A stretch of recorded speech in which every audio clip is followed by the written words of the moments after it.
If you finished your first draft and don't know where to start with editing it, this video is for you.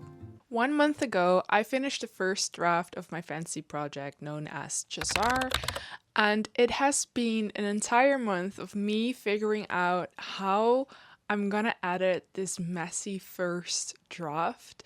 I've watched dozens of videos of other author tubers and just people that know the craft to understand what kind of things I will need to look out for when I start editing this first draft and what kind of things I actually need to do. So I've made a lot of notes on what other people might do and how they tackle this gigantic thing that kind of feels very overwhelming to start with. I had a break of a month and I'm very excited to work on it again, but I also feel a sense of dread because I know that when I put the project away and made like a brainstorm dump list of everything that I knew still needed to change, it was a lot, and it can feel like a very daunting and overwhelming thing to just start with it. And so in this video, I'm gonna be making a list of all the steps that I'm gonna be taking to tackle this massive thing.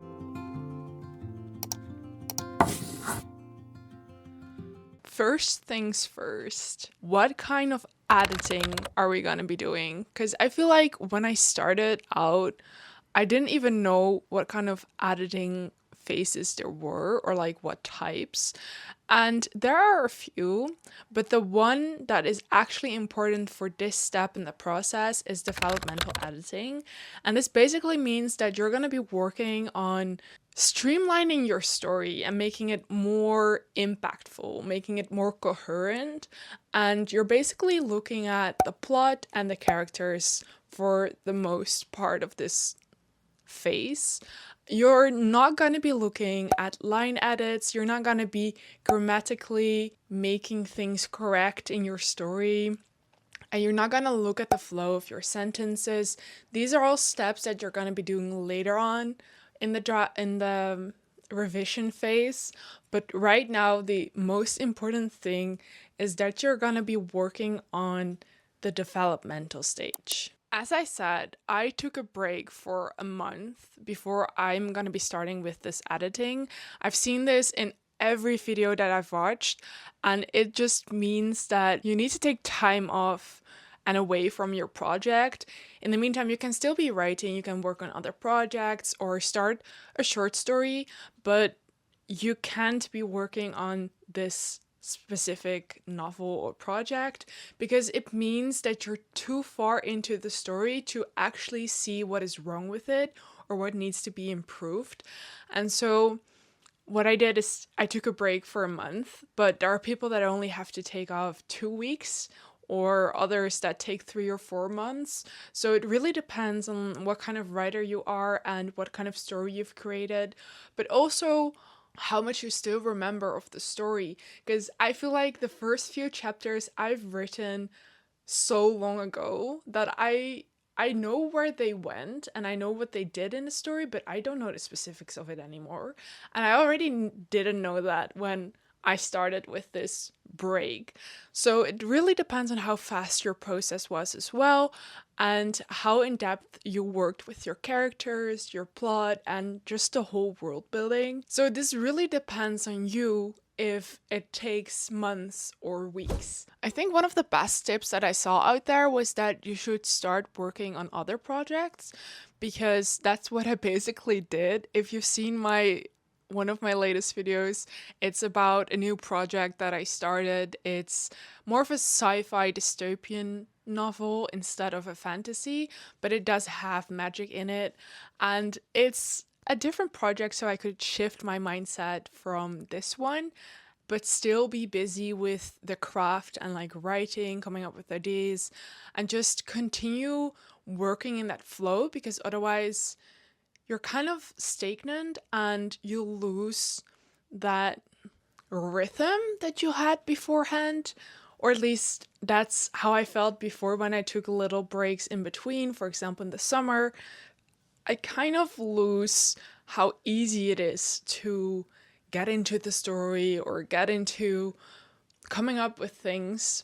So that one was really helpful. It's time to make the list. Step 1, print your manuscript.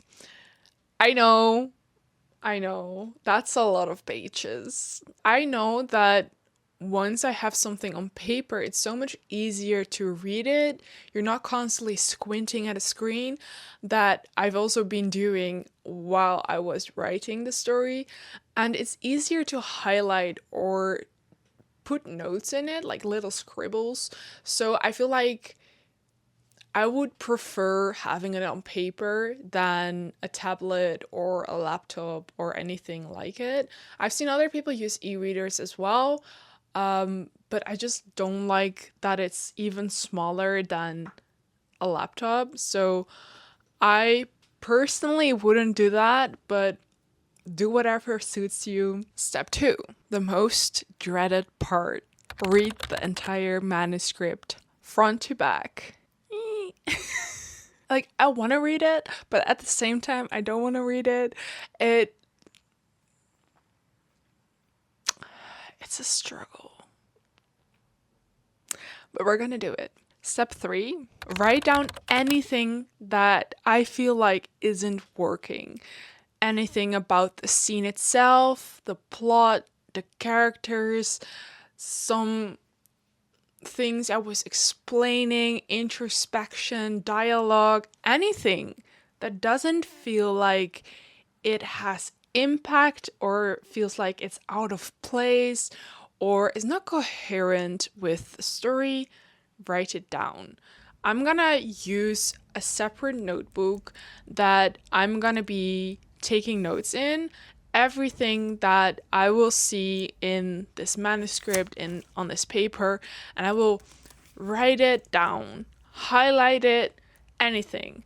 And in this phase, even if you're doing it on a laptop, which is also why I'm not going to be doing it on a laptop, because I feel like I would change things, but you're not allowed to edit anything whilst reading this first manuscript. And I definitely would if it was on a laptop, because I felt like I've done that before when I was just rereading a chapter I've already written or a scene, and I would go back and I would be like, oh, this is not where I want the story to go to. This is not what I envisioned. I need it to be different. And then I started editing it, and then I actually wouldn't write new things. I would just be rewriting the things that I've already written. And since I don't want to do that when I'm going to be starting with this first draft and these developmental revisions, I want it to be on paper. Make a summary of each scene or chapter that you're working on. And so you kind of have like an overview, a short overview of everything that's happening in the story and what kind of beats they follow. Like, I've read part of Save the Cat Writes a Novel. I haven't read the entire book. I probably should for this part of the for this part of the process, because I basically want to see if what I've written down corresponds to the beats in the story. And so there is kind of like the of first having the inciting incident, then going to the promise of the premise, then the darkest moment and the climax. See if they kind of fit into the story that I've written, or if I need to change the way that it's structured and paced. Once I have these little summaries or outlines of the story of each of the chapters, I want to put them on post-its and stick them to my door or wall, just so I can have a quick overview of where everything is in the story and what I would be changing. Then we're going to the biggest part of the developmental edits, and that's the editing itself. Because all these things are just taking note of what is wrong or what is good but still needs to be made stronger, or just things that can be improved, but we're not actually doing the thing of improving itself. And that's where this part goes. So part 5 is separating the different parts of a story so that I have a clear outline of each of the sections that I need to be working on. For example, character development. Do all my characters have an arc? Does it start somewhere? Does it end somewhere? Do they learn something? Do they go through transformation? What is happening to them? What do they need? What do they get? What is in their way in the story, and how do they overcome these struggles, and what happens if they don't? What are the stakes of their actions? What are the stakes of the consequences of those actions? What is the conflict, and who's the antagonist? What do they want? Is it in direct conflict with my main protagonist? All these things are important to be clear in this phase. And so there are 4 categories that I will be working on in this division of sections. The first one is character development. Are the characters that I've written fleshed out enough? Do they have a backstory? Do they have a character arc that starts somewhere but also ends somewhere? Are they consistent throughout the story? Do they act in the same way as they would, or do they transform throughout the story? Is it a gradual thing, or do I have the pacing not right, and is it rushed, or does it feel like they're completely different than who they actually should be? Is their dialogue different? Are they saying things they would never even think about or would ask someone? What do they learn throughout the story? What do they need and what do they want? Do they actually get what they want, or are there challenges that stop them from getting it? What are these challenges? Are they linked to the antagonist and what they want? Is the conflict big enough between these clashing things? And basically, do their actions impact the story in such a way that it actually delivers on the promise of the premise? So with this, I mean, if you write in a certain genre, there is a certain expectation that readers have of your story, of your novel. And typically, for example, for romance, is that people expect the 2 main protagonists to come together. They will have a lot of struggles, but in the end, it will be a happy ending. If you don't give readers that happy ending, they're gonna be mad. They're gonna be so upset with your book because you classified it as romance, and then you're not giving them what they're actually expected to be given. And so for each of the stories that you're writing, there is a certain expectation that readers have.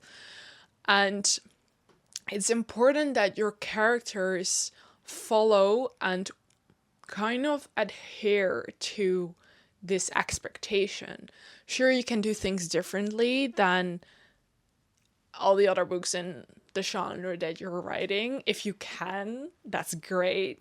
But I also feel like you have to make sure that it fits into that genre by giving them what they want. So in this phase, I will be looking if I'm actually doing that with the characters, or if they're just doing their little old dance and are not getting anywhere. The second category is plot holes. We hate those. If there is anything not coherent in your story, this is the time to work on it. If a character moves from one area to another and they're suddenly doing something else and it doesn't make sense, or they were sitting and suddenly they're standing, or they were talking to someone and then suddenly that person is gone, or they were holding on to something and then it's not there anymore. Little things like that are also plot holes. But it can also be something major, like you started a story with an important factor, but then you never actually bring it up again and it should have influenced your story, but it's not there. Or things that you're talking to in the first few pages, but then it never returns later on in the story, or vice versa. It needs to be consistent and it needs to be there. If it's not, delete it or add it. Which brings me to the next one, which is adding, rewriting, or deleting scenes. And I think this speaks for itself as well. But in this section, you're kind of looking at the different scenes or chapters that you have and see if there's any missing information, add it to the story in this section. Or if you've written so much and you're basically telling the reader everything that happened in that specific hour, and how they went to the toilet, and how they went to pick up that one thing, and how they met this person, and how they went from this place to that place, and how they did this and that. It's so boring. Nobody wants to read that. So it's important that in this section, you kind of delete that unnecessary information. We don't need to know everything about what your character thinks or how they act.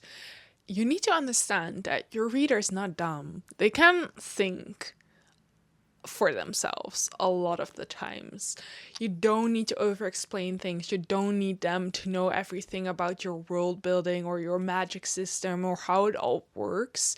They need to figure that out for themselves. And so deleting sections that are actually telling too much is part of this phase as well. Then there's the rewriting thing. So probably you'll have a bit of both. You'll be adding some scenes, you will be deleting some scenes, and then you will be rewriting some. So maybe they are good, but they're not that impactful. Or maybe they are important for the story, but they're actually not strong enough yet, or they're not actually showing the consequences and how high the stakes are because of the actions of this one character. It's there, but it can be improved. And so this is all part of the developmental stages. Another thing, which is the fourth one, is the fourth category, is that you need to have a balance between the way you write and tell the story. So there are basically three parts that make a story. You're explaining the scene in which the characters are. So you're explaining what kind of objects they can see, how the scene feels, smells, looks. That one is probably overrated because we're probably doing that a lot. How it sounds. Just all the senses in explaining how the room or the area feels like, and the emotions that come with it. Then we have the dialogue, which is when the characters converse with one another and how they kind of learn new things, but also resolve conflict or add conflict or whatever they are doing. And the last one is the narration. So the thoughts that your character might have, their introspection, the beliefs, or anything like that. And these three need to be in each chapter or scene that you're writing. They need to be in balance. And so it's important to look for ways in which you can rebalance these parts. So if you have a scene that has a lot of dialogue but doesn't actually explain the setting, add more of the setting and less of the dialogue. Make sure that there is a balance between these three parts, and it will make it so much better. An important thing here is that if you start a chapter or scene with, in the last 2 weeks, they haven't been able to do anything, it stops the reader from having that feeling of momentum, of characters improving, of the conflict increasing, because you're basically telling them that there is nothing that happened. And that is like something I'm really going to be looking for because I feel like I've done that a lot of the times. And then the sixth step is basically that you take everything one step at a time.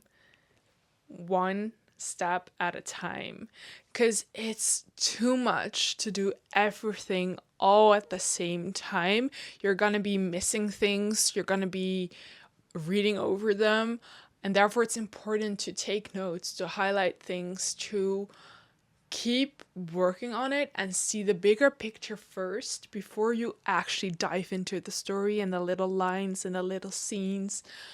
It's important that you're not going to be editing small lines, because maybe you're scrapping that whole scene and you've worked so many hours already. Why are you adding more to your list if you're gonna be deleting them later, you know? And that's why I made this list, and I love to check them off. So with every note and every highlight that I make, I will make a corresponding checkbox so that I can check them off if I've changed that area, that scene, that information, the way it's written. I hope that will help me, and I hope that this video helped you understand better how to start the developmental editing and how to tackle this massive project and make it smaller by having different steps into the story. Also, side note, this is probably gonna take you multiple drafts. I feel like this is such a big thing to work on, like I've already said a couple of times in this video. But if you take it one step at a time, follow the things that you've written down and just work on it gradually, take your time. If you're not rushing anywhere, if you're not trying to get to a deadline, take your time with editing and kind of learn how you write and how you work on your stories, what you have to look out for, and make a list, because I feel like that really helps. Even if you are a pantser, I feel like you still need some kind of structure to start working on this, otherwise you'll feel overwhelmed and you don't actually start editing your book, and you'll just leave it as a first draft and to never look at again, which is such a waste, because come on, you've written a whole book. You want to make other people be able to read it, right? And even if you are writing this story for yourself, it's a good way to understand how you write and to learn more about how to get it to the next level. I mean, who doesn't want that? I feel like I want that. So I hope this video helped you in kind of not feeling overwhelmed, because I feel like I did when I finished the first draft and I didn't know what to do, and I watched a bunch of videos and they all said similar things, so I was like, maybe condense it to one video. These are the things that you should be working on, and it will help you improve your story. It will help you tackle it. Okay, I think I've said that too many times already, so I'm gonna end this video now. And I hope to see you soon. I loved that you stayed this long into the video. I really appreciate it, and I hope to see you again next time. Bye! Oh, and if you start editing, let me know in the comments how you made your list, or if you did something else, because I want to know everything. I'm learning here as well, and so it's always nice to hear something from other people and kind of know how other people do it, because that's basically how we learn as writers as well, is from other people and their processes, and it kind of helps to carry the weight that sometimes comes with writing. So let me know what you're gonna be doing. Bye!